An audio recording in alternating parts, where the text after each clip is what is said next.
शहीद भगत सिंह भारत के सबसे महान स्वतंत्रता संग्राम सेनानी शहीद भगत सिंह भारत देश की महान विभूति है। मात्र 23 साल की उम्र में इन्होंने अपने देश के लिए अपने प्राण न्योछावर कर दिए।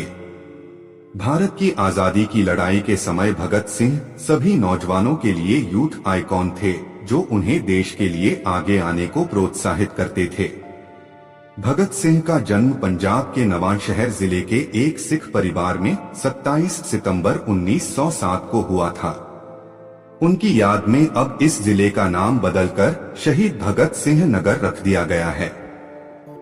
बचपन से ही उन्होंने अपने आसपास अंग्रेजों को भारतीयों पर अत्याचार करते देखा था, जिससे कम उम्र में ही देश के लिए कुछ कर गुजरने की बात उनके मन में बैठ चुकी थी। उनका सोचना था कि देश के नौजवान देश की काया पलट सकते हैं, इसलिए उन्होंने सभी नौजवानों को एक नई दिशा दिखाने की कोशिश की। भगत सिंह का पूरा जीवन संघर्ष से भरा रहा। उन्होंने देश की आजादी के लिए जिस साहस के साथ शक्तिशाली ब्रिटिश सरकार का मुकाबला किया, वह आज हम सब के लिए बहुत बड़ा प्रेरणा का स्रोत है। आइए आज हम जानते हैं उन महान स्वतंत्रता सेनानी के कुछ अनमोल वचन। मेरा धर्म देश की सेवा करना है। इस कदर वाकिफ है मेरी कलम मेरे जज्बातों से, अगर मैं इश्क लिखना भी चाहूँ तो इनकलाब लिख जाता है। स्वतंत्रता हर इंसान का कभी ना खत्म होने वाला जन्म सिद्ध अधिकार है। अपने दुश्मन से बहस करने के लिए उसका अभ्यास करना बहुत जरूरी है। निष्ठुर आलोचना और स्वतंत्र विचार, ये क्रांतिकारी सोच के दो अहम लक्षण हैं। प्यार हमेशा आदमी के चरित्र को ऊपर उठाता है, यह कभी उसे कम नहीं करता। मैं एक मानव हूँ और जो कुछ भी मानवता को प्रभावित करता है उससे मुझे मतलब है। जरूरी नहीं है कि क्रांति में अभिशप्त संघर्ष शामिल हो। राख का हर एक कण मेरी गर्मी से गतिमान है। मैं एक ऐसा पागल हूँ जो जेल में भी आजाद है। कानून की पवित्रता तभी तक बनी रह सकती है जब तक कि वो लोगों की इच्छा की अभिव्यक्ति करे। क्या तुम्हें पता है कि दुनिया में सबसे बड़ा पाप गरीब होना है? गरीबी एक अभिशाप है, यह एक सजा है। मुझे खुद को बचाने की कभी कोई इच्छा नहीं रही और मैंने कभी भी इसके बारे में गंभीरता से नहीं सोचा। महान आवश्यकता के समय हिंसा अनिवार्य है। वे मुझे मार सकते हैं, लेकिन वे मेरे विचारों को नहीं मार सकते। वे मेरे शरीर को कुचल सकते हैं, मेरी आत्मा को नहीं। जन संघर्ष के लिए अहिंसा आवश्यक है। अगर धर्म को अलग कर दिया जाए तो राजनीति पर हम सब इकट्ठे हो सकते हैं। धर्मों में हम चाहे अलग अलग ही रहें। मैं खुशी से फांसी पर चढ़ूंगा और दुनिया को दिखाऊंगा कि कैसे क्रांतिकारी देशभक्ति के लिए खुद को बलिदान दे सकते हैं। देशभक्तों को अक्सर लोग पागल कहते हैं।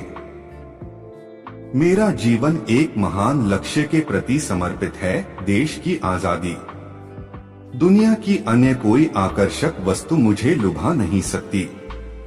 बुराई इसलिए नहीं बढ़ रही है कि बुरे लोग बढ़ गए हैं, बल्कि बुराई इसलिए बढ़ रही है क्योंकि बुराई सहन करने वाले लोग बढ़ गए हैं। इंसान तभी कुछ करता है जब वो अपने काम के औचित्य को लेकर सुनिश्चित होता है, जैसा कि हम विधानसभा में बम फेंकने को लेकर थे। यह शादी करने का समय नहीं है। मेरा देश मुझे बुला रहा है। मैंने अपने दिल और आत्मा के साथ देश की सेवा करने के लिए एक प्रतिज्ञा ली है।